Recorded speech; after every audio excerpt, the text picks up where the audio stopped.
अस्सलाम वालेकुम दोस्तों, टीम पाकिस्तान ने भारत के खिलाफ मैच के लिए तैयारी मुकम्मल कर ली है। मगर आज का जो ट्रेनिंग सेशन था पाकिस्तान टीम का, वो बहुत इंपॉर्टेंट एक चीज़ हुई। वो ये कि पाकिस्तान ने ना बैटिंग की ट्रेनिंग की ना बॉलिंग की ट्रेनिंग की, हल्का फुल्का वार्म अप किया, फील्डिंग ट्रेनिंग की एंड दैट्स इट।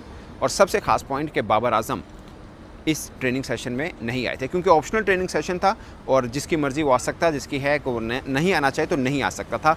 ये पाकिस्तान की टीम मैनेजमेंट ने हमें बताया। तो बाबर आजम अकेले वो खिलाड़ी हैं जो आज के ट्रेनिंग सेशन में मिस थे, वो नज़र नहीं आए। लेकिन जो आए उन्होंने भी कोई भरपूर ट्रेनिंग नहीं की। लाइक बैटिंग ट्रेनिंग नहीं हुई, बॉलिंग ट्रेनिंग नहीं हुई, फील्डिंग कैचेस बस थोड़े बहुत हुए। ऐसे समझिए कि जस्ट जिसे कहते हैं ना पंजाबी हाथ हिलाना है सन स्टेडियम में, इतना हुआ, जो कि बेहतर होता है। मुझे लगता है कि आप जब भी प्री मैच डे में टीम को ज़्यादा पसीना बहाते नहीं देखते। मगर आज का इंपॉर्टेंट जो चीज़ जिसके ऊपर मैं व्लॉग कर रहा हूँ वो ये है कि चेयरमैन पीसीबी यहाँ पर आए हैं और उन्होंने मोहसिन नकवी साहब, उन्होंने तमाम क्रिकेटर्स के साथ मुलाकात की। पाकिस्तान का जो सेशन चल रहा था उस बीच में आए और तमाम क्रिकेटर्स उनको मिले और मुलाकात की। उसके बाद उन्होंने मीडिया से गुफ्तगू की और 3-4 अहम पहलू जिसके ऊपर उनसे बातचीत हुई, मीडिया के आंसर्स किए उन्होंने। सबसे इंपॉर्टेंट चीज़ जो कज़ाफ़ी स्टेडियम में मैच हुआ इंग्लैंड वर्सेस ऑस्ट्रेलिया, उसमें जो इंडिया का एंथम चलाया गया, एक उसके ऊपर। दूसरा हुआ कि पाकिस्तान खिलाड़ियों का मोराल कैसा है। तीसरी बात उनसे हुई कि ये मैच जो पाकिस्तान यहाँ पे खेल रहा है, बेसिकली ये मैच लाहौर में होना चाहिए था, इसके ऊपर उन्होंने आंसर किया। और बाकी इंडिया पाकिस्तान मैच के ऊपर अगर खिलाड़ी ये मैच जीत जाते हैं तो क्या उनके लिए इंसेंटिव होगा।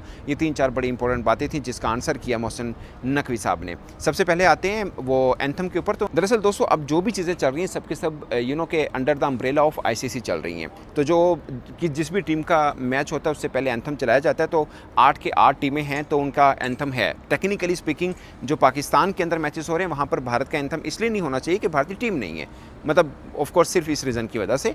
तो उसके अंदर एंथम चल गया, ये टेक्निकली फॉल्ट है, जो कि ऑफ कोर्स आईसीसी या ब्रॉडकास्टर्स जो भी ऑफिशियल्स होंगे वो भी of course under the umbrella of ICC हैं। ये उनकी एंड से गलती है, ना कि पाकिस्तान क्रिकेट बोर्ड के किसी भी ऑफिशियल से। और मैं एक और बात आपको बता दूं कि पाकिस्तान क्रिकेट बोर्ड ने ऑफिशियली मेल भी की है आईसीसी से, और जो आप उन्हें बोला कि इस चीज़ पर आप वजाहत करें। और अब ये ऑफिशियल जो वजाहत होगी इस चीज़ के ऊपर वो आईसीसी की तरफ से आएगी, ना कि पाकिस्तान क्रिकेट बोर्ड की तरफ से आएगी। क्योंकि इससे पहले जो इंडिया और बांग्लादेश का मैच हुआ था उस पर भी नीचे पाकिस्तान का नाम नहीं लिखा हुआ था, तो उस पर भी ऑफिशियल रिस्पॉन्स जो आया था वो आईसीसी का आया था। अब ये कह सकते हैं कि इस चैंपियंस ट्रॉफी में एक कुछ खिचड़ी ज़रूर बनी है बहुत सी चीज़ों को लेकर।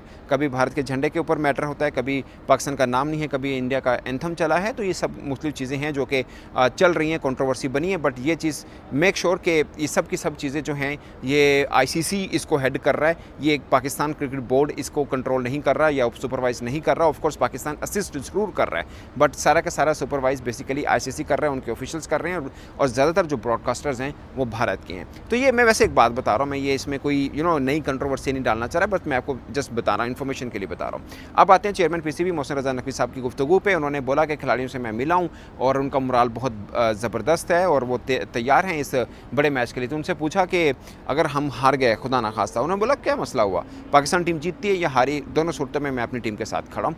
जो कि बीइंग चेयरमैन उनको इस बिग मैच से पहले ये बात करनी चाहिए और उन्होंने की भी है। और फिर वो खिलाड़ियों से भी मिले, उन्होंने बोला कि उनका बॉडी लैंग्वेज ज़रा बेहतर थी और सब चीज़ें हैं। और उनसे फिर हुआ कि अगर ये मैच पाकिस्तान में हो रहा होता तो उन्होंने बोला ये अब इंडिया वाले ही बता सकते हैं कि वो मैच अगर पाकिस्तान में खेल रहे होते तो उनके लिए क्या कुछ खास हो सकता था या उनके लिए कितना इंपॉर्टेंट हो सकता था। बट मैं अपने एंड पे ये बता दूं कि हमने आज ही भारत के 20-22 फिशरमैन जो हैं वो मछेरे जिसको आप कह सकते हैं, माहीगीर जिसको कहते हैं, उनको रिलीज़ किया, यानी आज़ाद किया है। मतलब जो गलती से क्रॉस कर जाते हैं बॉर्डर समंदर की कि पता नहीं चलता, तो उनको हमने रिलीज़ किया है। ये मोहसिन नकवी साहब ने कहा, चूँकि वो इंटीरियर मिनिस्टर भी हैं पाकिस्तान के, तो उन्होंने कहने का मतलब ये था कि हमने एक गुड या पॉजिटिव जेस्चर दिया टुवर्ड्स इंडिया। और बाकी यही मैच के हवाले से सूरत हाल, तो पाकिस्तान इस मैच के लिए तैयार है, टीम तैयार है। उनसे पूछा गया कि कोई इंसेंटिव होगा, उन्होंने बोला कि जब ये मैच होने दें, बाकी सब कुछ क्रिकेटर्स का ही है, कोई मसला नहीं है, उनके के अनाउंस करने की शायद ऐसा ज़रूरत है नहीं है। तो ये थे मोहसिन नकवी साहब, उनसे आलमोस्ट तमाम क्रिकेटर्स ने के मुलाकात की है। बाबर आजम नहीं थे इसमें, और बहुत से मैं देख रहा हूँ सोशल मीडिया के ऊपर ये चल रहा है कि शायद बाबर आजम की तबीयत ठीक नहीं है या उनको फूड पॉइजनिंग हुआ है। मैंने ऑफिशियल जो टीम मैनेजमेंट से पूछा, उनके मुताबिक बाबर आजम ने जस्ट खुद ही ये तय किया है कि वो इस सेशन के लिए नहीं आएंगे और उन्होंने रेस्ट को तरजीह दी है, और बाकी उनकी तबीयत बिल्कुल ठीक है, कोई फूड पॉइजनिंग नहीं हुई। ये एज़ पर टीम मैनेजमेंट है। बाकी बाबर से मेरी बात ऑफ कोर्स नहीं हुई इस टॉपिक के ऊपर। तो ये दोस्तों पूरी की पूरी तफसील या एंडिंग पाकिस्तान का जो ट्रेनिंग सेशन था उसमें जो खास चीज़ें हुई और मोहसिन नकवी साहब ने जो मुलाकात की खिलाड़ियों से, उस बीच में जो हुआ मैंने आपको बताया। इस पर आप अपनी राय कमेंट के सूरत में ज़रूर बताएगा। मेरी तरफ से इतना ही, इजाज़त दीजिए, अल्लाह हाफिज़।